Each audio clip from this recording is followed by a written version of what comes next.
Sun டிவியில் ஒளிபரப்பான நாதஸ்வரம், மகாராசி, குலதெய்வம் சீரியல்கள் மூலமாக பிரபலமான நடிகை ஸ்ரீதிகா சில வாரங்களுக்கு முன்னாடி சீரியல் நடிகர் ஆரியனை இரண்டாவதாக திருமணம் பண்ணிக்கிட்டாங்க. திருமணத்துக்கு அப்புறம் தான் எதுக்காக முதல் கணவரை விவாகரத்து பண்ணிக்கிட்டேன் அப்படின்னு சொல்லிட்டு ஒரு பேட்டியில் பேசியிருக்காங்க. அந்த வகையில் ஸ்ரீதிகா அவங்களோட மகாராசி சீரியலில் ஹீரோவாக நடித்த ஆரியனை இரண்டாவதாக திருமணம் பண்ணியிருக்காங்க. ஆரியனுக்கும் ஏற்கனவே திருமணம் முடிஞ்சு அவங்களுக்கும் விவாகரத்தில் முடிஞ்சிருச்சு. ஆரியன் திருமணத்தில் தன்னோட முதல் கணவரோட ஸ்ரீதிகா கலந்துக்கிட்டாங்க.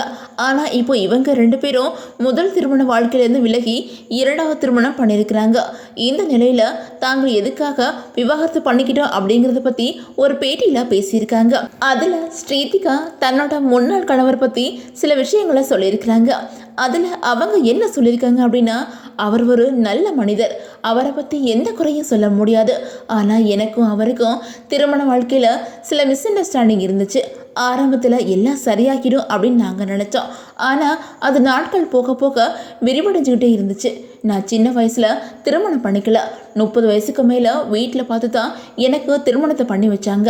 ஆனால் நான் எதிர்பார்த்தது மாதிரி திருமண வாழ்க்கை எனக்கு இல்லை. அதில் பெரிய ஏமாற்றம் தான் கிடச்சிச்சு. எனக்கும் அவருக்கும் நிறைய கருத்து வேறுபாடுகள் இருந்துச்சு. அதனாலேயே நாங்கள் ரெண்டு பேரும் பேசி தனித்தனியாக பிரிஞ்சிடலாம் அப்படின்னு நினச்சிருந்தோம். யாராக இருந்தாலும் அவங்களோட இயற்கையான குணப்படி தான் இருக்கணும். நமக்காக அவங்கள மாற்ற முயற்சி பண்ணக்கூடாது.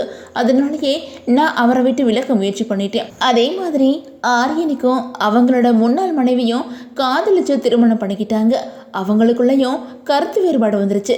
ஆரம்பத்திலேருந்து திருமண வாழ்க்கையில் ரெண்டு பேருக்குமே மனசு ஒத்து போகலை. அதுக்கப்புறம் ரெண்டு பேரும் பிரிஞ்சிட்டாங்க. அந்த நேரத்தில் நான் ஆரியனுக்கு தோழியாக தான் இருந்தேன்.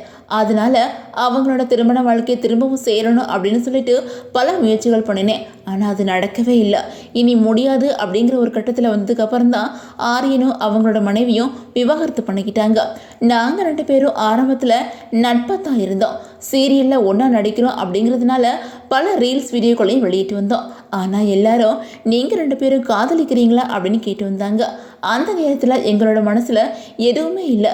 அதுக்கப்புறம் எங்களோட பெற்றோர்கள் நீங்கள் திருமணம் பண்ணிக்க போகிறீங்களா அப்படின்னு கேட்டதுக்கு அப்புறம் தான் கிட்டத்தட்ட 1.5 வருஷங்களுக்கு மேலே யோசித்து திருமண வாழ்க்கையில் இணைஞ்சிருக்கோம் அப்படின்னு சொல்லிட்டு ஸ்ரீதிகாவும் அவங்களோட கணவர் ஆரியனும் அந்த பேட்டியில் பேசியிருக்கிறாங்க.